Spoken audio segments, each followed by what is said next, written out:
Kerajaan semuanya, selamat pagi ya. Bersyukur kita bisa berkumpul di sini. Saya dari rumahnya Pastor Miliano ini di Tangerang. Nah, kemarin kami habis melayani di tempat ini dan sampai hari ini kami masih di sini. Baru hari ini kami akan pergi ke Jakarta ya. Nah, saya rindu kita semua bisa tetap strong untuk menangkap firman Tuhan bersama-sama dimanapun kita berada. Saudara yang bisa on cam, silahkan untuk on cam supaya kita bisa sama-sama sering melihat. Saya rindu ini yang menjadi pertemuan bagi kita orang-orang strategis melakukan meeting dengan Tuhan, ya. Karena sesungguhnya setiap kali kita bertemu seperti ini adalah pertemuan untuk kita melakukan meeting dengan Tuhan. Adalah waktu strategis untuk kita mendengar firman Tuhan. Ibadah minggu bukanlah satu rutinitas buat kita, melainkan satu meeting dengan Tuhan, di mana di setiap meeting ada hal-hal urgensi yang perlu diperhatikan, ada hal-hal yang harus dibahas dengan Tuhan, dan seperti momen inilah kita berkumpul bersama-sama sekalipun kita terpisah-pisah tempat. Saya rindu kita semua tidak dibatasi dengan jarak dan waktu. Sekalipun saya di sini dari Tangerang, ya memimpin pujian dari Bali, dari Jusman tadi, kita semua sama-sama ada di sini untuk menangkap apa yang Tuhan mau kerjakan ya. Tema kita hari ini adalah tentang keimamatan Melkisedek, bagaimana keimamatan ini dapat bekerja dalam kehidupan orang yang percaya, dan bagaimana kita menaklukkan, men-take over domain kita. Ada 8 domain yang harus kita handle, dan semuanya membutuhkan sistem operasional. Ya, mari sama-sama kita membaca Ibrani 8 ayatnya yang pertama. Sama-sama kita buka kitab Ibrani. Ibrani pasal 8 ayatnya yang pertama. Saya akan bacakan firman Tuhan. Saya belum banyak bahas keimamatan Melkisedek, tapi saya akan mulai memberi percikannya sama saudara, sehingga kita bisa mulai masuk ke dalam keimamatannya Yesus Kristus. Ibrani pasal yang ke-8, mulai daripada ayat yang pertama sampai ketiga. Inti dari segala yang kita bicarakan itu ialah kita punya imam besar yang demikian, yang duduk di sebelah kanan tahta yang maha besar di surga.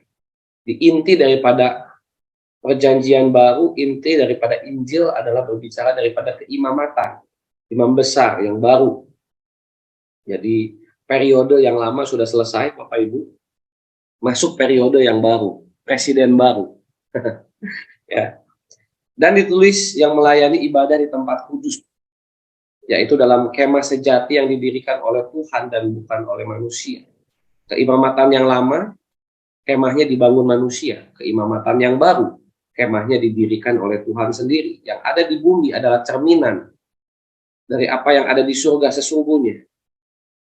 Ayat ketiga, sebab setiap imam besar ditetapkan untuk mempersembahkan korban dan persembahan. Karena itu Yesus perlu mempunyai sesuatu untuk dipersembahkan. Dan Yesus mempersembahkan hidupnya sendiri sebagai imam besar untuk selama-lamanya dalam peraturan Melkisedek. Ayat keempat, saya lanjutkan. Sekiranya ia di bumi ini, ia sama sekali tidak menjadi imam, karena di sini telah ada orang-orang yang mempersembahkan persembahan menurut hukum Taurat. Secara natural sudah ada ibadah di Israel. Secara natural sudah ada korban persembahan menurut hukum Yahudi. Kalau Yesus mempersembahkan dengan cara yang sama, maka ia tidak akan menjadi imam besar untuk selama-lamanya. Sekiranya ia di bumi, berbicara daripada hal yang natural, Bapak Ibu, saudara-saudara yang ada di sini, ketika memuji menyembah Tuhan, saya diperlihatkan satu gambaran di mana ketika kita pujian penyembahan, hidup kita ini Tuhan ingatkan seperti ada di akuarium. Hidup kita ini seperti ikan yang ada di akuarium, yang keempat sisinya bisa dilihat transparan. Dan Tuhan ingatkan, daripada sistem yang dibuat daripada setiap tangki akuarium itu akan menentukan kehidupan yang ada di dalamnya. Katakan amin. Ya, ingatkan bahwa kehidupan kita ini transparan dalam keimamatan yang baru yang Tuhan berikan. Sehingga dalam sistem keimamatan Melkisedek ini, kehidupan kita ini seperti ikan yang ada di tangki akuarium yang bisa dilihat dari semua sisi, dari semua sudut, tidak tersembunyi. Sama-sama katakan tidak tersembunyi, Bapak Ibu. Nah, ini semua menjadi transparan. Saya rindu hidup kita menjadi transparan di hadapan Tuhan, dan di hadapan manusia, dan di hadapan iblis, dan di hadapan malaikat, dan di hadapan orang-orang kudus. Ya, ada 5. Hidup kita akan menjadi transparan. Yang pertama, di hadapan Tuhan. Yang kedua, di hadapan malaikat. Ketiga, di hadapan orang-orang kudus. Keempat, di hadapan manusia. Kelima, di hadapan iblis. Ada 5 yang akan melihat hidup kita. Ya. Oleh karena itu, saya rindu setiap kita yang sudah masuk ke dalam sistem keimamatan Melkisedek ini akan mulai mendobrak domain kita masing-masing. Katakan amin. Ya. Karena ini adalah satu sistem yang membuat kehidupan kita akan terlihat dari segala sisi. Dan ini yang membuat hidup kita penuh kemenangan. Katakan penuh kemenangan. Ya. Dalam perjanjian lama, sistem keimamatan itu diatur oleh Harun dan keturunannya. Dalam perjanjian lama, Bapak Ibu. Namun dalam perjanjian yang baru, sistem keimamatan itu diatur oleh keimamatan Melkisedek, di mana Yesus Kristus sebagai imam besar agung yang mengatur satu sistem pemerintahan yang baru. Kita tidak hidup dalam satu sistem pemerintahan yang lama, tapi satu sistem pemerintahan yang baru. Apa hubungannya sistem keimamatan Melkisedek dan domain kita dalam hal membangun domain? Karena tema kita sekarang adalah sedang dalam tema membangun domain. Katakan sama-sama membangun domain. Ya, ketika kita terjun di domain, kita perlu satu sistem operasional yang kuat. Kita perlu satu backingan yang kuat. Kita perlu sesuatu yang dapat mensupport kita ketika kita melakukan peperangan di domain kita masing-masing. Ya, bagi saya ketika kemarin saya melayani di sini, di jemaat Pastor Meliana yang ada di sini, ya itulah peperangan saya. Karena ketika saya menyampaikan firman, ada stronghold, ada cara pikir, pola-pola pikir orang yang harus diterobos. Ketika saudara pergi ke kantor, saudara harus berhadapan dengan bos, saudara harus berhadapan dengan rekan kerja, customer. Saudara perlu satu sistem. Sama-sama katakan sistem. Ya, yang mendukung apa yang kita kerjakan. Fungsi daripada sistem adalah mendukung, mensupport. Makanya disebut support system. Ya, disebut support system. Kenapa disebut support system? Karena sistem bersifat mensupport, menolong saudara untuk mengerjakan apa yang Tuhan mau kita kerjakan di bumi. Nah, saya rindu pekerjaan kita tidak disupport oleh orang kuat. Banyak orang merasa percaya diri, oh saya punya kenalan orang kaya. Saya punya kenalan pendeta hebat. Saya punya kenalan pengusaha hebat. Saya punya kenalan jenderal. Saya punya kenalan konglomerat dan lain sebagainya. Itu tanpa saudara sadari. Itu adalah satu sistem yang saudara pakai untuk menghandle domain saudara. Ketika saudara turun di domain dan saudara memakai itu, artinya saudara memakai sistem itu untuk take over domain. Kamu nggak tahu saya siapa, ya, gitu kan? Kemarin ketika kita mendoakan salah satu jemaat yang ada di sini, tiba-tiba manifestasi.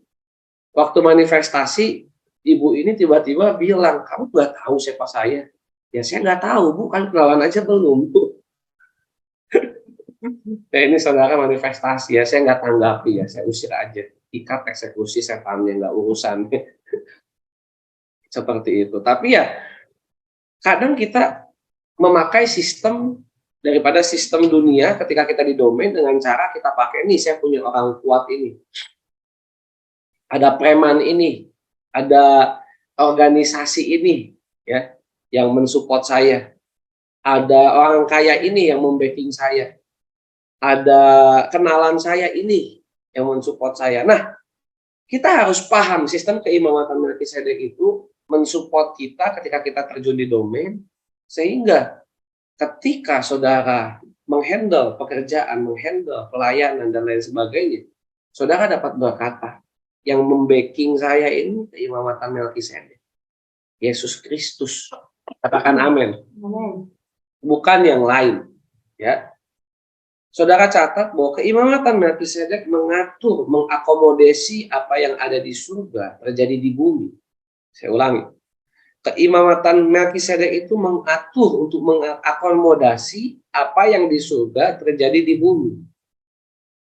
Dan apa yang ada di bumi juga di surga, terjadi di surga. Ini adalah satu pola, satu pattern, satu sistem. Apa yang kamu ikat di bumi, ikat di surga. Katakan amin. Ya.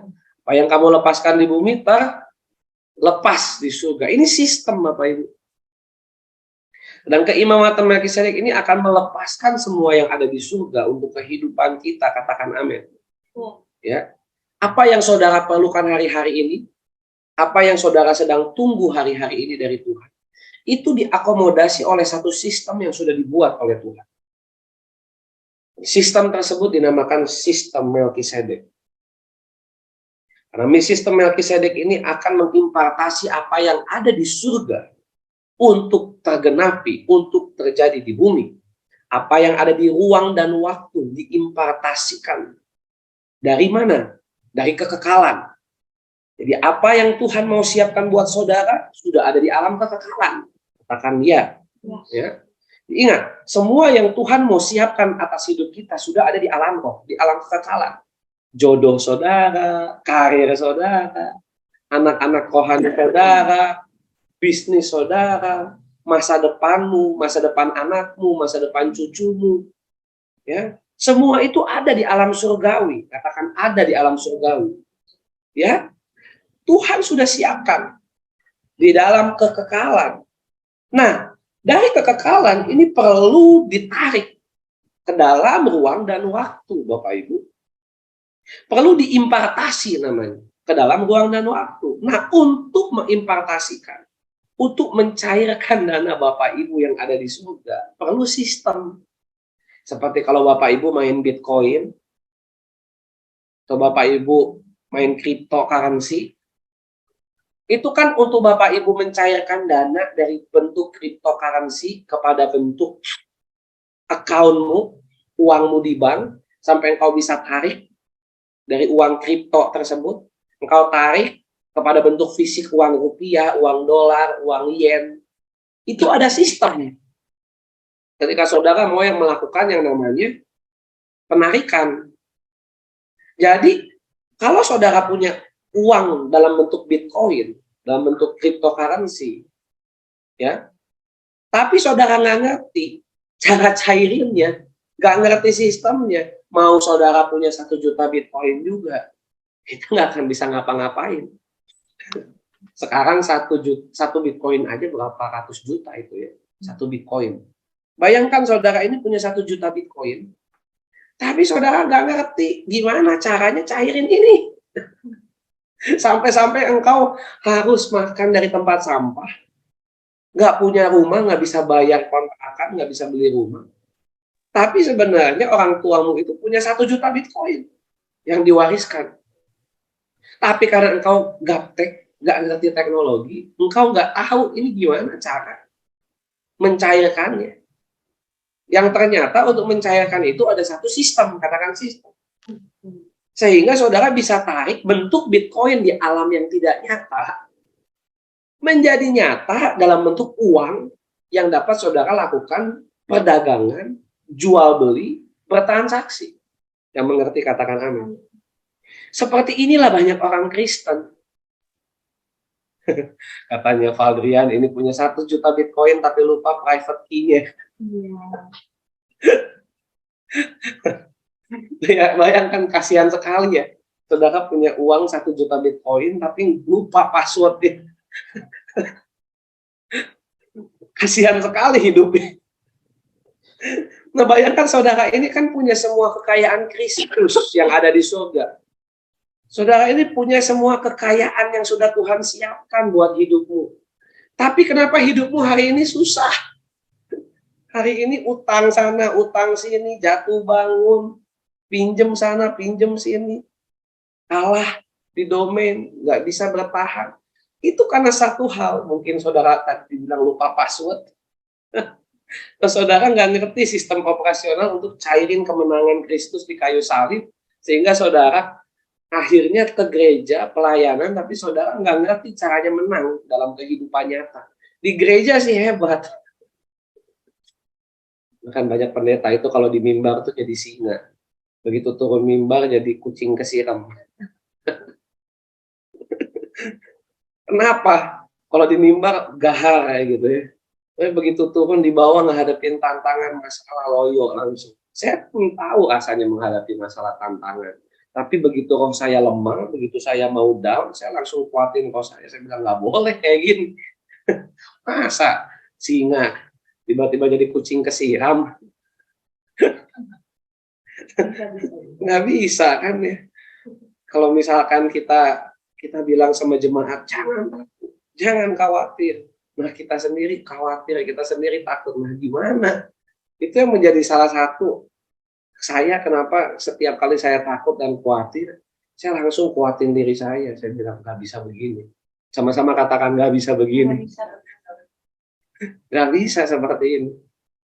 Ya namanya manusia mungkin 1 menit, 2 menit, sejam, mungkin ada 2 jam ngalamin dan mulai takut, khawatir atau apa. Tapi kan kita harus langsung bilang sama diri kita, nggak bisa begini. Gitu ya. Kita harus langsung mengaktifasi keimamatan Melkisedek yang akan mengubah kehidupan kita. Katakan amin. Jadi tadi keimamatan Melkisedek itu apa? Keimamatan satu sistem yang mengakomodasi untuk apa yang sudah Tuhan sediakan bagi kita ya di alam rohani, di alam kekekalan, ditarik kepada ruang dan waktu untuk menjadi realita. Sehingga uang Bitcoin saudara bisa saudara perdagangkan di alam nyata, saudara cairkan dari rekeningnya Pocket Jehovah. Di alam roh itu ada yang namanya Pocket Jehovah. Pocket Jehovah itu adalah kantung penyediaannya Jehovah. Jehovah Jireh. Nah, kantung tersebut diaktifasi, diakomodir untuk ditransfer sama saudara kalau saudara punya yang namanya sistem keimamatan Melkisedek. Katakan amin. Ini adalah satu sistem yang dibuat sehingga ketika Bapak mau mencairkan kantung Jehovah tersebut, yang Bapak lihat itu bukan muka saudara loh. Saya ulangi, yang Bapak lihat itu begitu datang ke ATM-nya Bapak mau cairin dana, yang Bapak lihat tuh bukan muka saudara. Kalau muka saudara mah udah pasti nggak cair. Yang Bapak lihat tuh mukanya Yesus. Katakan muka Yesus. Karena imam besarnya siapa? Imam besarnya Yesus. Katakan Yesus.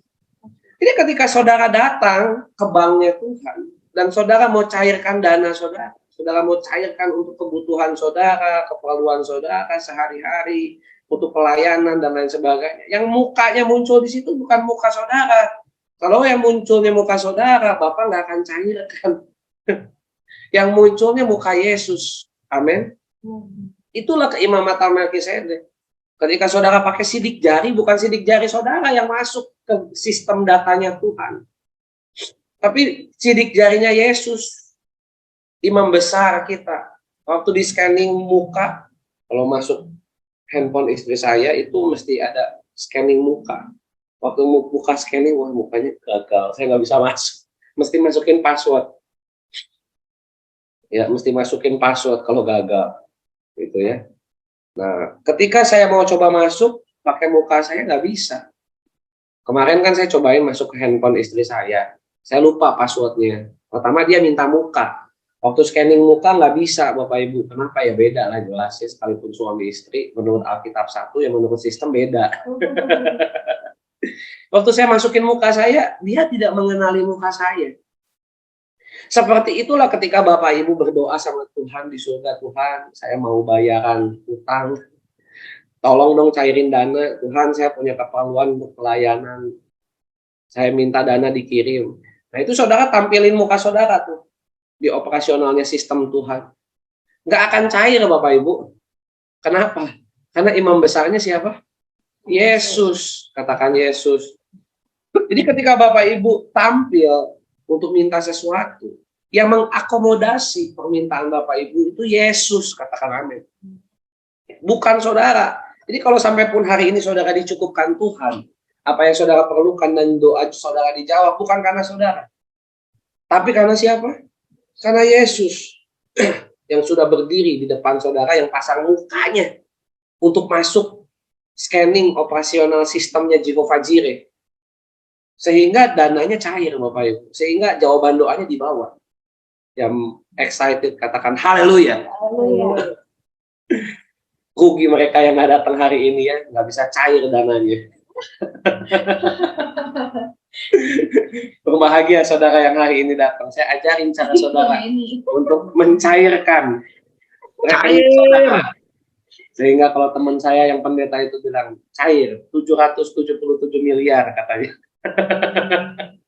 Ini hanya bergurau saudara ya, jangan dipikir saya materialistis. Ini hanya gambaran. Kenapa? Karena saya tahu banyak masalah manusia itu nggak lepas dari uang Bapak Ibu. Sebagian besar masalah orang itu pasti uang. Sebagian besar saya bilang ya. Ya. Sebagian besar masalah orang itu manusia itu nggak lepas dari yang namanya uang. Setiap orang itu saya ketemu banyak orang tuh masalahnya uang. Makanya saya ajarin bagaimana cara saudara take over domain untuk cairkan apa yang menjadi bagian saudara. Nah, kalau misalnya saudara bilang saya materialistis tapi engkau doa-doa minta tolong Tuhan cairin. Ada porsinya, saya jarang bahas ini, tapi ya saya harus ajarin juga supaya saudara ngerti bagaimana caranya, daripada saudara pinjem sama temennya, sama saudaranya, daripada pinjem uang sama rentenir, daripada saudara pinjem uang sama tengkulak, atau saudara ke penggadaian, gadain laptop, gadain apalagi yang bisa digadain, gigi emas digadain, perhiasan digadain, mobil, BPKB digadain. Mending Tuhan saudara datang sama Tuhan. Tuhan, saya gadaikan diri saya atas nama Yesus. Laku berapa Bapak di surga? Mau cairin dana. Ya, banyak sekali saya ketemu orang itu masalahnya berputar dengan uang. Termasuk saya pun dulu masalah saya banyak juga berputar dengan masalah namanya uang. Tapi saya sudah dilatih Tuhan hidup dengan iman. Dari saya menikah, dari saya dulu beli rumah, dari dulu saya beli motor, semua itu saya pakai sistem keimamatan Melkisedek, Bapak Ibu. Puji Tuhan, saya beli rumah itu di usia 25, Bapak Ibu. Sekalipun rumahnya bukan rumah mewah, rumah sederhana aja. Tapi ya puji Tuhan, anak usia umur 25 tahun bisa beli rumah sendiri ya. Gitu. Saya bisa punya motor sendiri. Meskipun belum mobil sendiri. Ya. Nah sekarang udah ada karena nikah sama istri dapat inheritance. Milik suami, milik istri, milik suami. Tapi kalau uang suami, uang istri belum tentu uang suami. Nah, bercanda Bapak Ibu. Ya. Nah, jadi sistem keimamatan Melkisedek itu sangat penting. Kalau saudara nggak ngerti ini, saudara pasti begitu kehabisan uang pusing sana sini. Begitu menghadapi kebutuhan pasti saudara pusing. Begitu doanya nggak dijawab, saudara pusing. Jadi, kalau saudara ngerti sistem keimamatan Melkisedek ini dan saya berdoa hari ini terbuka buat saudara dimanapun saudara berada. Saya berdoa Tuhan singkapkan keimamatanmu, keimamatan Yesus Kristus, keimamatan Melkisedek yang akan menolong setiap anak-anakmu di tempat ini supaya ketika mereka punya tantangan kebutuhan, mereka perlu sesuatu, mereka tahu bagaimana caranya untuk menghandle setiap tantangan kebutuhan, keuangan, menghandle domain, pekerjaan, pelayanan mereka dimanapun mereka berada sehingga mereka dapat paham untuk caranya meminta dari pocket Jehovah untuk mengalirkan apa yang sudah Tuhan sediakan di dalam nama Tuhan Yesus. Ya, yang pertama, saudara catat keimamatan Melkisedek harus tersingkap supaya saudara dapat menjadi serupa dengan Kristus. Poin pertama, saya nggak lama pagi hari ini, Bapak Ibu. Ya, kalau masuk poin-poin penting, keimamatan Melkisedek harus tersingkap supaya kita bisa menjadi serupa dengan Kristus. Saudara diajari di gereja harus menjadi seperti Yesus, harus serupa dengan Kristus. Tapi keimamatan Melkisedek tidak tersingkap, nggak mungkin. Saudara hanya bisa menjadi serupa dengan Kristus kalau keimamatan ini tersingkap dalam hidup saudara. Dan saya jarang sekali mendengar gereja mengajarkan ini. Tapi jemaat dipaksa untuk serupa dengan Kristus. Orang disuruh untuk kamu harus seperti Yesus. Dan itu kalau menyanyi di gereja pujian, ku mau sepertimu Yesus, disempurnakan selalu. Tapi 30 tahun, 20 tahun nggak pernah jadi serupa Yesus. Kenapa saudara? Karena tidak tersingkap keimamatan Melkisedek dalam kehidupannya. Ini adalah satu kunci rahasia yang orang jarang paham, gereja jarang paham. Coba kapan saudara lihat KKR, lihat ibadah, judul ibadahnya, sistem keimamatan Melkisedek, tumbang semua jemaat. Kan jemaat itu kan 5 langkah diberkati Tuhan, itu senangnya.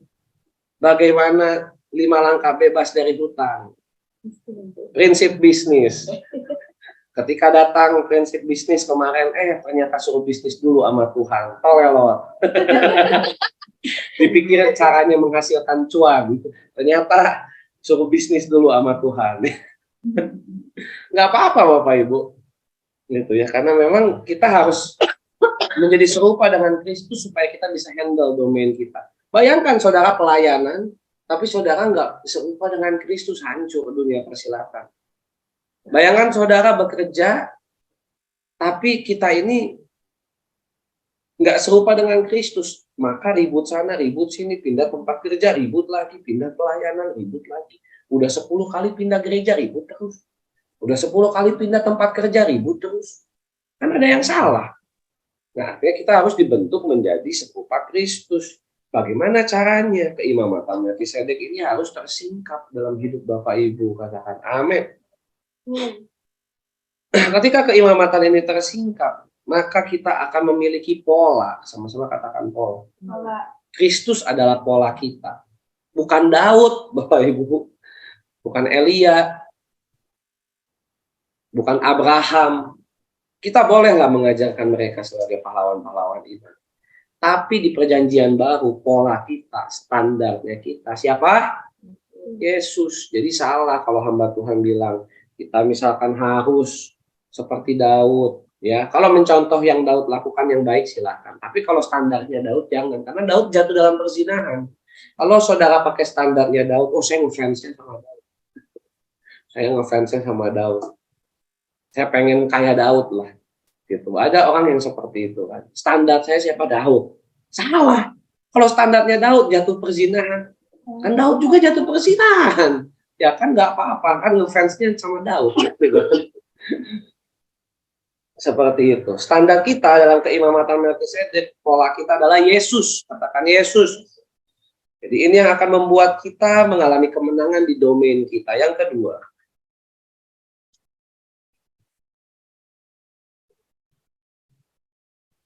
pertemuan dengan Melkisedek akan mengubah status rohani Abraham menjadi Abraham. Posisi status rohani kita akan dirubah. Abraham menerima roti dan anggur dari Melkisedek yang melambangkan tubuh dan darah Yesus. Kejadian 14 ayat 19. Kejadian 14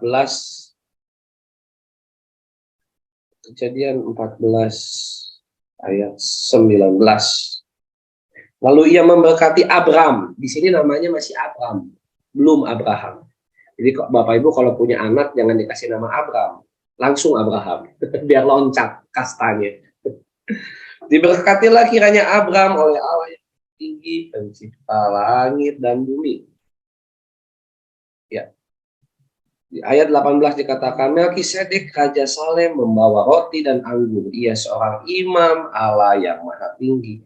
Jadi di perjanjian lama itu Melkisedek sudah muncul. Seperti Bapak Ibu kalau nonton Avenger, sudah ada sedikit spoilernya. raja di film yang selanjutnya. Kan sebelum Thanos muncul kan di seri sebelumnya udah dikasih lihat mukanya Thanos dulu kan.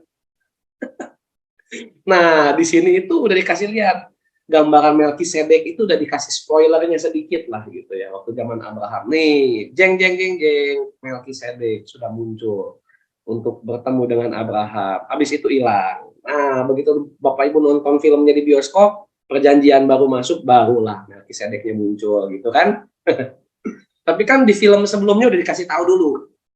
Kan seperti itu. Sorry. Jadi perjanjian lama itu hanya percikan, ya, tapi realitanya ada di perjanjian baru. Nah, Abraham ini menerima yang namanya roti dan anggur yang berbicara dari tubuh dan darah Yesus. Ini lambang.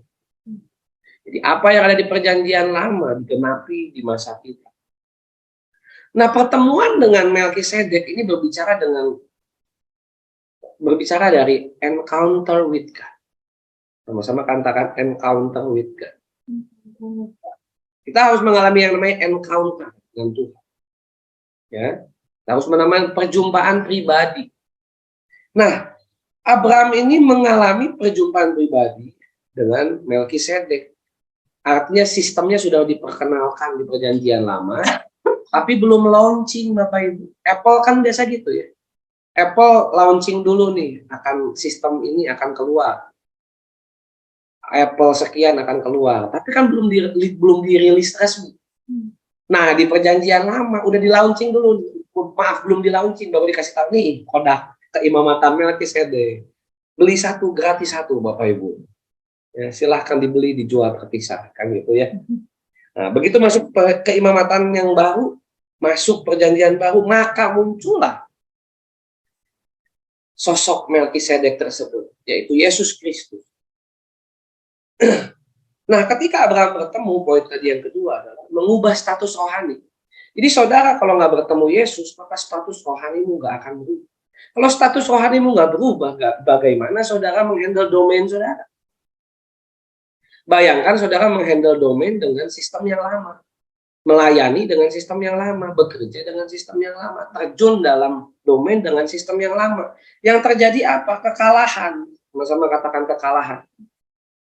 Kalau saudara pakai sistem yang lama, antivirusmu tidak di-upgrade. Saudara jangan heran kalau virus Trojan masuk dan menghancurkan sistem komputermu. Karena engkau nggak update antivirusnya. Virus itu di-update terus. Sampai hari ini. Saudara punya komputer, saudara harus update antivirusnya juga.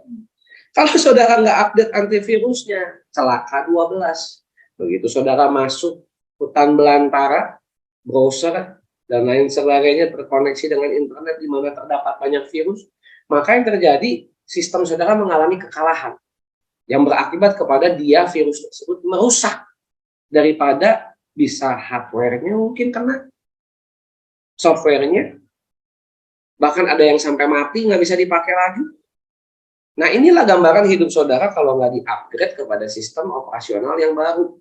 Sedangkan kita hidup di masa yang Tuhan bilang yang jahat semakin jahat, yang kudus semakin kudus. Ya. Era ini sangat buat jahat itu sangat gampang. Anak muda di masa ini dengan anak muda di masanya Daud. Lebih sulit anak muda di masa ini. Karena untuk melakukan dosa, melakukan kejahatan, itu sangat mudah. Begitu Bapak Ibu. Jadi perlu mengupgrade sistemnya supaya status rohaninya berubah. Sehingga bisa melawan, sehingga dapat men-take over segala sesuatu yang ada di domain kita. Kalau status rohanimu belum berubah, engkau akan mengalami kekalahan. Status rohani akan mempengaruhi otoritas rohani. Saya ulangi. Status rohani mempengaruhi otoritas rohani.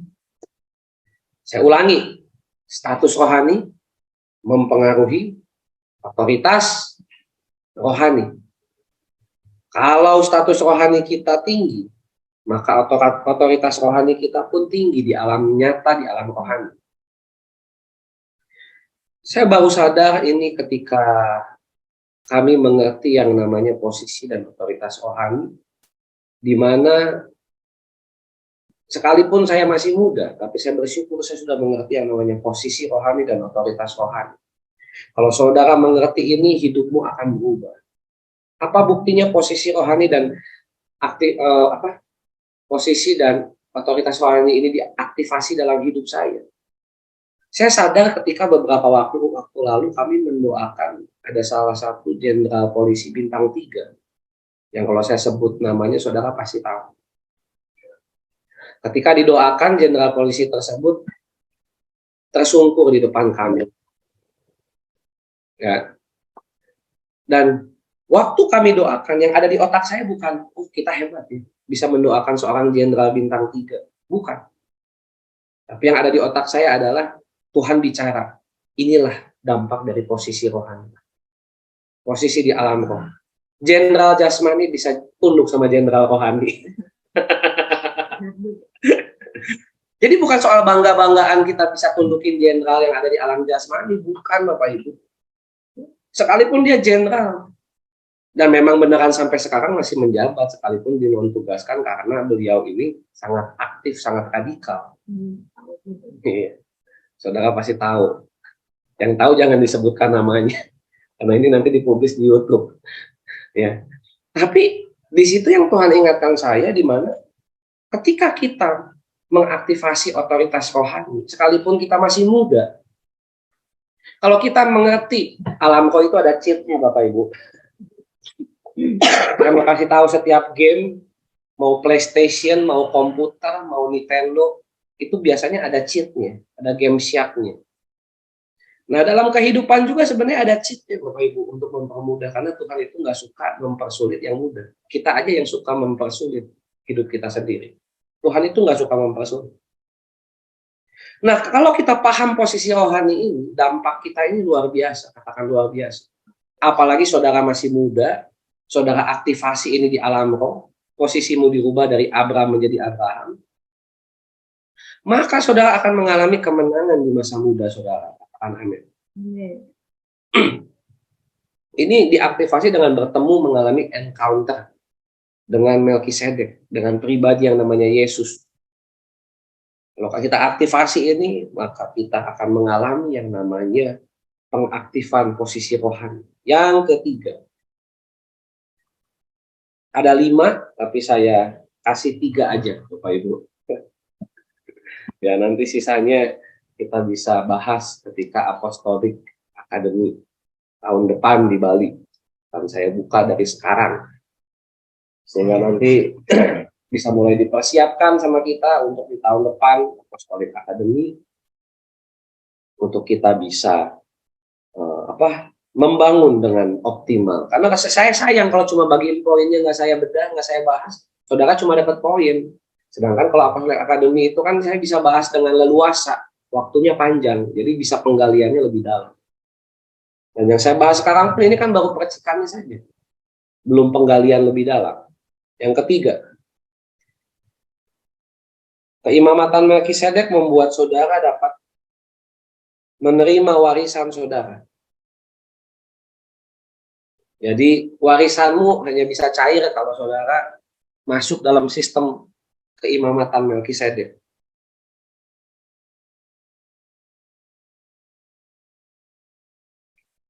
Saya ulangi, warisanmu hanya bisa cair kalau saudara mengerti sistem keimamatan Melkisedek. Kalau saya bilang warisan itu otaknya, tolonglah jangan uang. Orang itu kadang kalau udah dibilangin warisan tuh yang dipikirinnya uang. Warisan ini bukan uang, Bapak Ibu. Warisan ini adalah segala sesuatu hal ilahi. Catat, segala sesuatu hal yang rohani, yang ilahi, yang Tuhan mau berikan kepada kita. Termasuk ada jubah-jubah di alam mustika-mustika kerajaan Allah. Termasuk juga ada karunia-karunia Roh Kudus. Termasuk juga ada otoritas wibawa karisma ilahi. Semua itu ada di alam roh. Ada karisma untuk berbicara, memimpin, menarik massa, macam-macam. Ketika kita bisa aktifasi itu, menerima itu sebagai warisan kita. Saya nggak sembarangan ajarin itu. Kalau saya ajarin sembarangan, orang pakai sembarangan, bahaya. Tapi semua itu ada di alam roh. Iblis, anak-anak iblis mengerti mustika-mustika. Bagaimana mereka mengambil dari alam roh mustika-mustika untuk membuat mereka menjadi pemimpin hebat, berwibawa, kalau bicara didengar orang, bisa mengumpulkan massa, dan lain sebagainya. Itu di alam roh ada. Mereka mengambil dari malaikat-malaikat yang jatuh. Ya, karena malaikat-malaikat yang jatuh itu ketika jatuh ke bumi mereka membawa sebagian besar juga. Kan malaikat-malaikat itu dilambangkan sebagai batu permata. Jadi digambarkan putra fajar yaitu Lucifer itu kan berjalan di antara batu permata. Betul? Jadi malaikat-malaikat itu permata sebenarnya. Begitu jatuh, ya hilang keindahannya. Nah, oleh karena itu mereka membawa mustika-mustika yang ada di surga, di alam roh. Nah, itulah yang dipakai ketika mereka datang ke dukun, datang ke orang paranormal, orang pintar. Mereka mengambil aktivasi mustika-mustika yang daripada malaikat-malaikat jatuh tersebut. Sehingga orang datang kepada iblis seolah-olah iblis itu bisa memberi kekuatan. Kata saya bilang seolah-olah. Karena sebenarnya iblis itu miskin. Kok iblis bisa punya? Ya, namanya iblis kan pencuri, pembunuh, pembinasa. Dari mana iblis punya mustika-mustika itu?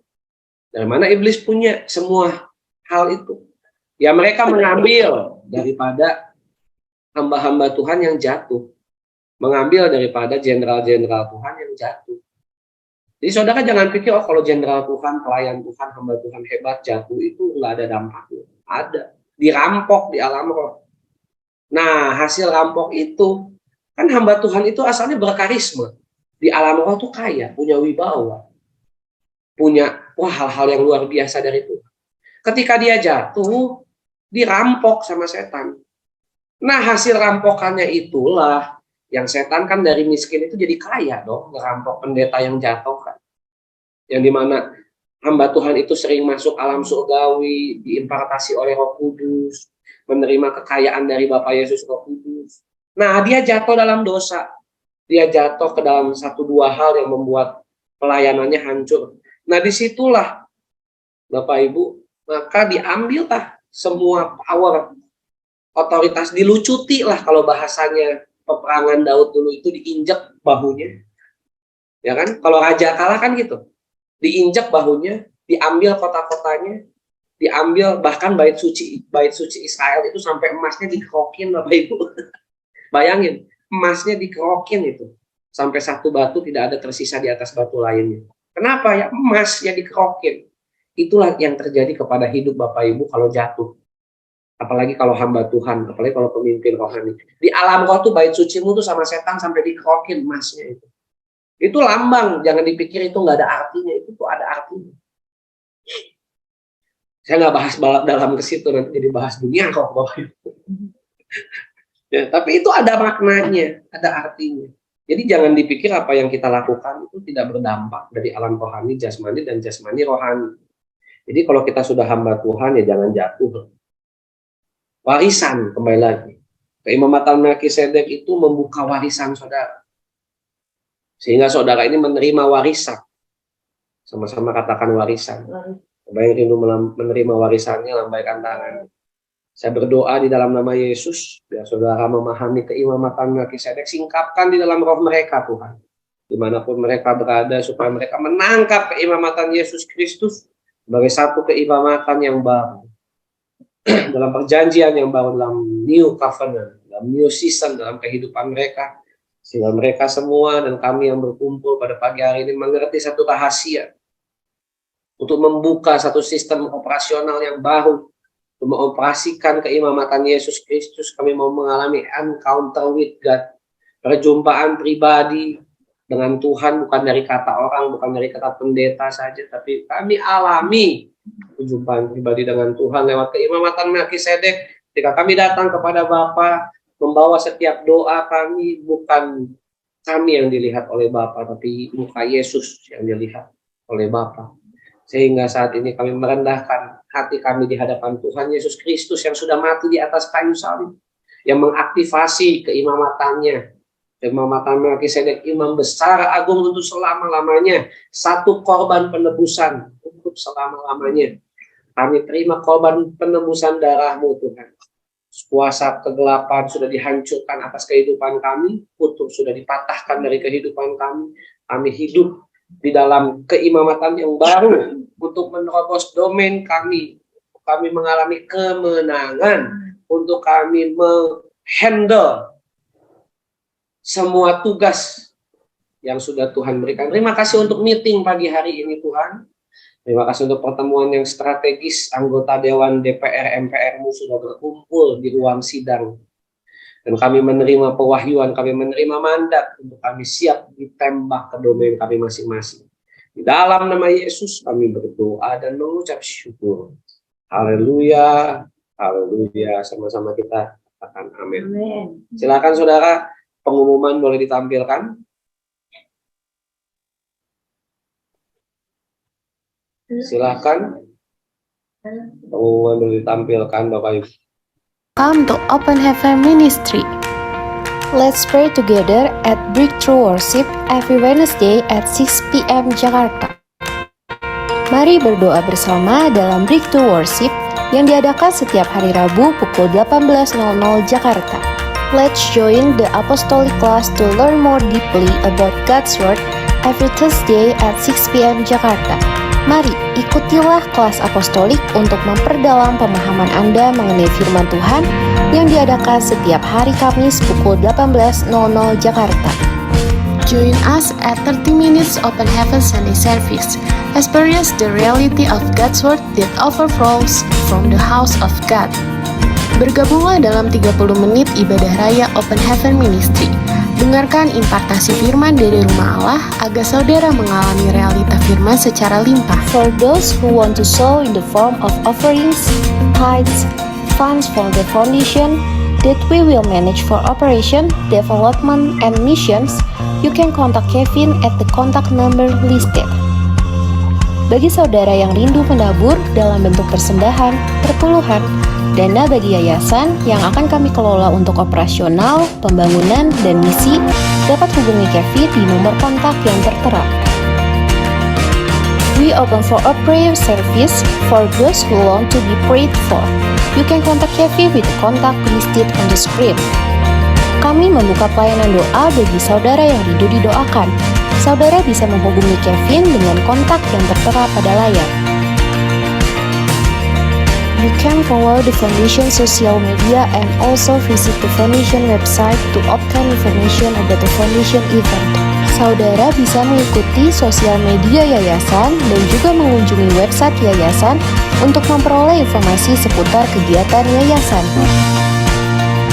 See you again at the next event. God bless.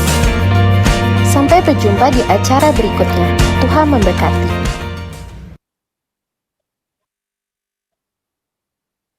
Ya, salam kerajaan semuanya.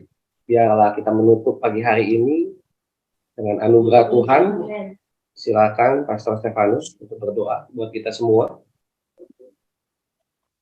Ditutup.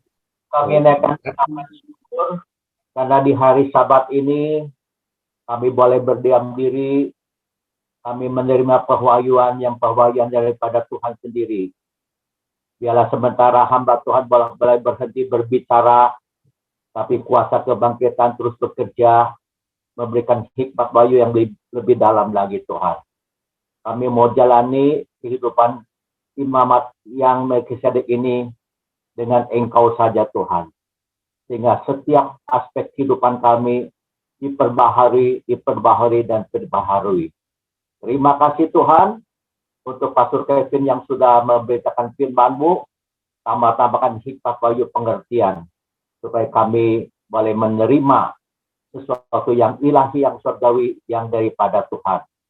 Berkati sepanjang hari ini Pastor Kevin yang akan melayani pekerjaan Tuhan di gerejanya Tuhan. Biarlah nama Tuhan ditinggikan, diagungkan, dimuliakan. Sementara kami bersahabat dengan Kristus Yesus, dengan keluarga yang ada sepanjang hari ini Tuhan. Yang ilahi, yang surgawi, yang daripada Tuhan menyertai kami sekalian. Hanya dalam nama Tuhan Yesus Kristus, Tuhan Juru Selamat kami hidup, kami berdoa dan percaya. saya. Haleluya. Amin.